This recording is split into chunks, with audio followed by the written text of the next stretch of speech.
मेरे साथ बोलिए, भारत माता की। क्यों भाई, असम वालों की आवाज को क्या हो गया है? ये हेमंत विश्व शर्मा 5 लाख करोड़ का इन्वेस्टमेंट लेकर आया है, ऐसी आवाज रहेगी क्या? दोनों हाथ उठाइए जरा, अंत तक पीछे खड़े हैं वो भी उठाए जरा। विजय के संकल्प की मुट्ठी पीछे असम ने हर परिस्थिति में विजय प्राप्त करनी है। और प्रचंड आवाज से बोलिए, भारत माता की। वंदे वंदे। मंच पर उपस्थित असम के लोकप्रिय मुख्यमंत्री डॉक्टर हेमंत विश्व शर्मा जी, असम के ही सपूत और केंद्रीय मंत्री श्रीमान सर्बानंद सोनोवाल जी, असम से पहले विदेश राज्य मंत्री पवित्र मार्गरीटा जी, पवित्र खड़े हो जरा, सब ताली बजाओ भाई। असम गण परिषद के नेता और असम सरकार के मंत्री भाई अतुल बोरो जी, असम की वित्त मंत्री बहन अजंता जी, असम के मंत्री केशव महंतो जी, श्री पीयूष हजारिका जी, श्री रूपेश गोवाला जी और हमारे भारतीय जनता पार्टी के नेता और असम के प्रभारी, तुम भी आगे आओ भाई। हरीश, जोर से ताली बजाओ हरीश जी के लिए। हरीश द्विवेदी जी, केंद्रीय गृह सचिव श्रीमान गोविंद मोहन जी, असम के ही सपूत और डीआईबी श्री तपन कुमार डेका जी, हमारे सांसद कामाख्या प्रसाद तासा जी, भवेंद्रनाथ भराली जी, मृणाल सैकिया जी, विश्वजीत फुकन जी, हरमीत सिंह जी, डीजीपी असम श्री अजय तिवारी जी, और आज लसित बरफुकन पुलिस एकेडमी के लोकार्पण पर आए हुए, इतनी विशाल संख्या में आए हुए असम के प्यारे भाइयों बहनों को मेरा प्यार भरा नमस्कार।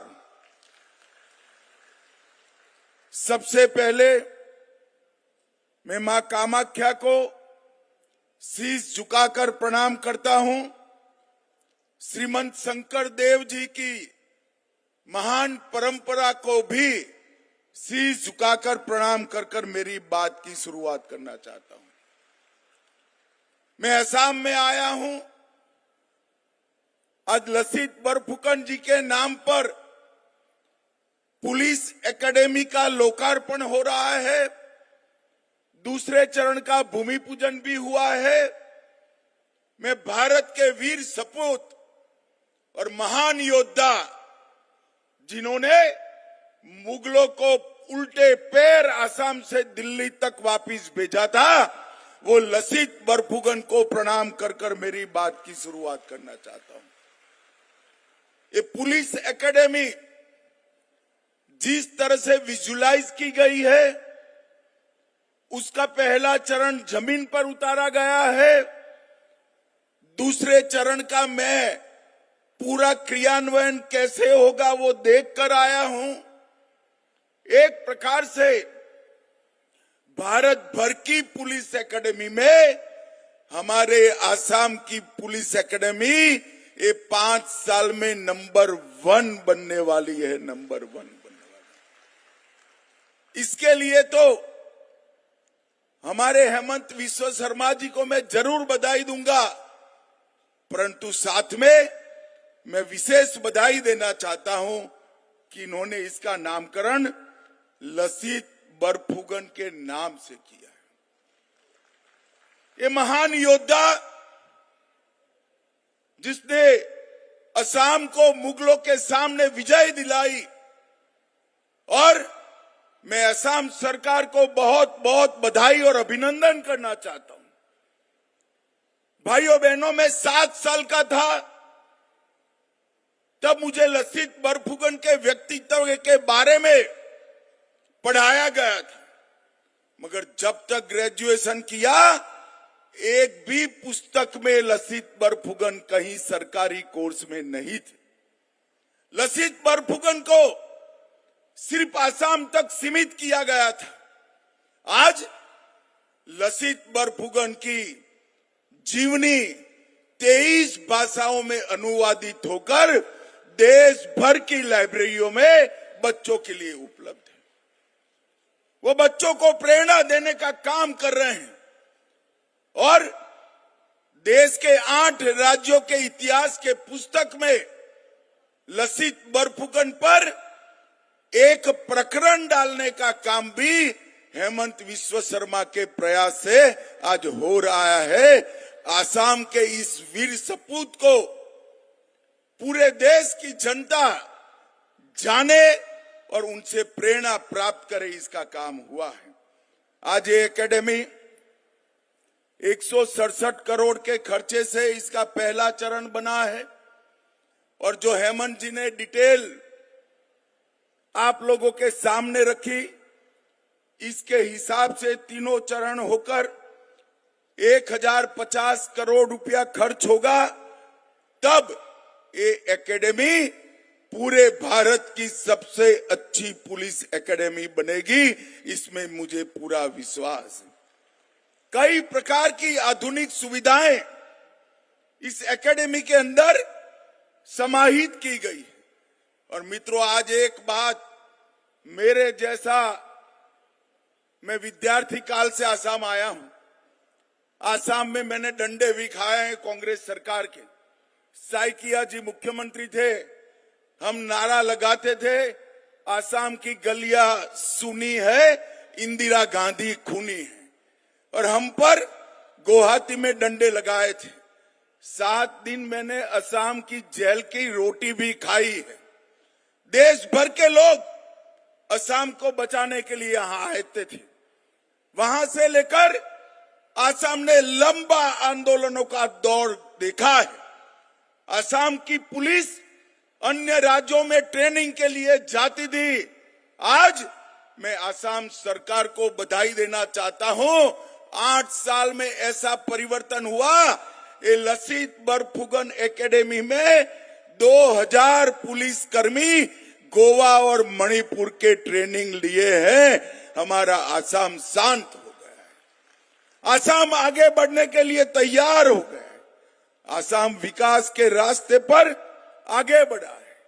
ये 10 साल में देश के नेता और प्रधानमंत्री नरेंद्र मोदी जी के नेतृत्व में असम के लिए बोडो समझौता हुआ, 2020 में कार्बी समझौता हुआ, 21 में आदिवासी शांति समझौता, 22 में उल्फा समझौता, 23 में असम मेघालय बॉर्डर समझौता, 23 में और असम अरुणाचल बॉर्डर समझौता भी हुआ।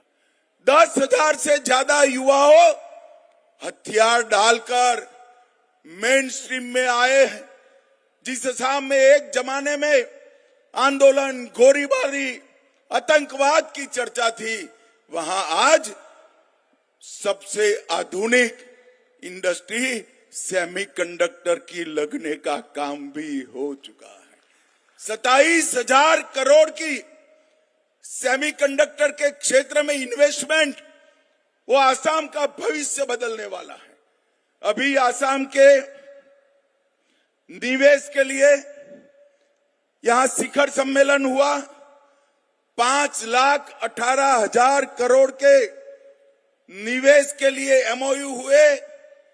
मैं पूरे विश्वास से कहता हूं, इसमें से ज्यादातर जमीन पर उतरने वाले हैं।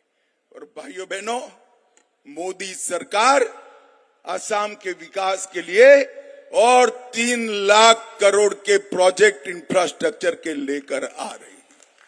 ये 8 लाख करोड़ के प्रोजेक्ट इतने सारे रोजगारी पैदा करेंगे कि एक जमाने में कहा जाता था, आसाम का बच्चा पढ़ लिख लेगा तो देश में कहीं नौकरी करने जाएगा।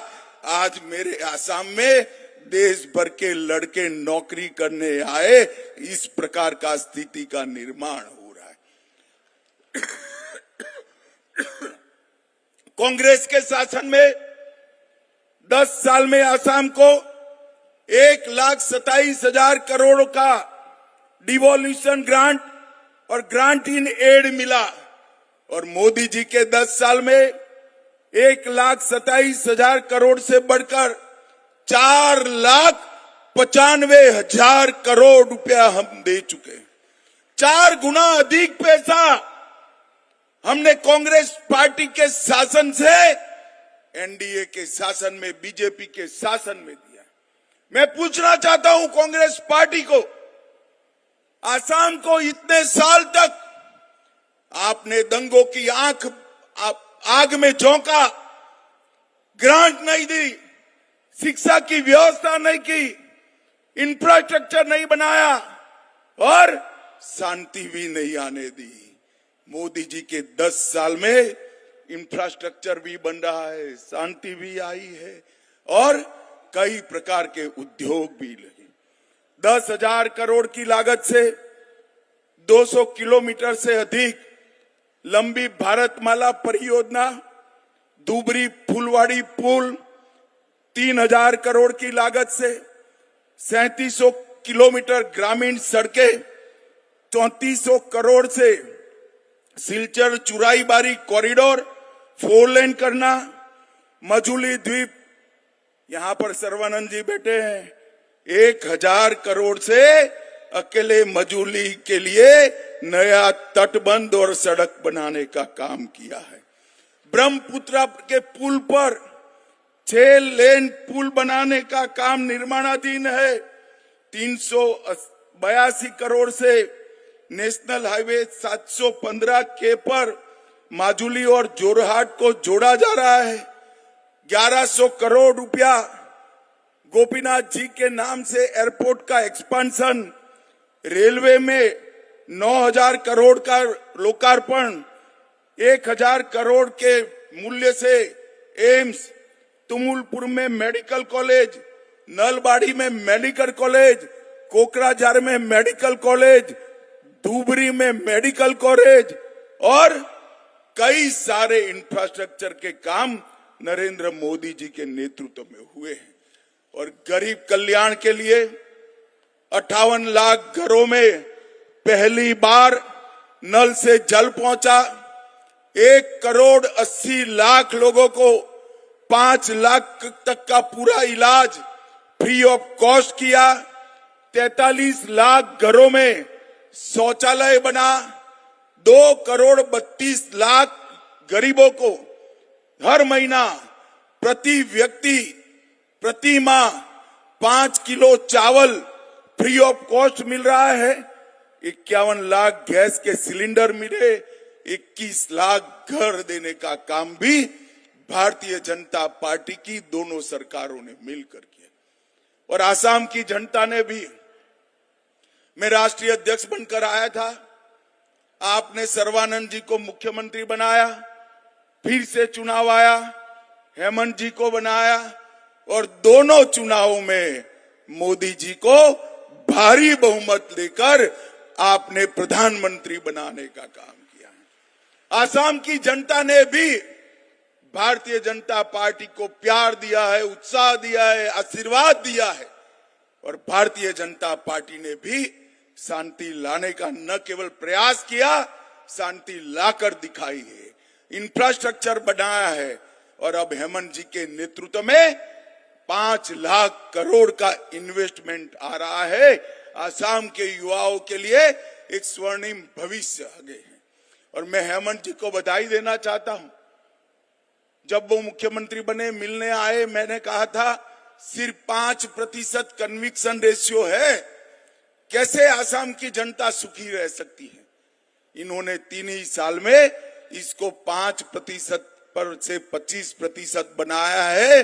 मुझे विश्वास है कुछ ही वर्ष में वो नेशनल एवरेज को पार कर जाएंगे। ये बहुत बड़ी उपलब्धि है। पहले कोई एफआईआर लिखाना नहीं चाहता था, पुलिसिंग सिर्फ और सिर्फ टेररिस्टों के सामने लड़ने के लिए होती थी, आज नागरिक के अधिकारों के लिए हो रही है। मोदी जी ने जो 3 कानून लाए हैं, इसके सफल इंप्लीमेंटेशन के लिए आज मैं यहां देरगांव में आप सभी को हृदय पूर्वक की बधाई देना चाहता हूं कि आज जो एक बीज बोया है, ये बहुत बड़ा वटवृक्ष बनेगा और न केवल आसाम, पूरे नॉर्थ ईस्ट के पुलिसिंग के लिए एक काशी बनेगा। इसका मुझे पूरा विश्वास है और यहीं से शांति की नई शुरुआत होगी। भाइयों बहनों, मैं भारतीय जनता पार्टी को आप लोगों ने जो समर्थन दिया है, हर चुनाव में जब भी हम झोली लेकर आए, आपने कमल से हमारे झोली को भर दिया है। इसलिए समग्र आसाम की जनता का मैं आज के मौके पर हृदय पूर्वक धन्यवाद करना चाहता हूं। आप सभी को फिर से एक बार बहुत बहुत बधाई। मेरे साथ एक बार जोर से बोलिएगा, भारत माता की वंदे वंदे वंदे। बहुत बहुत धन्यवाद।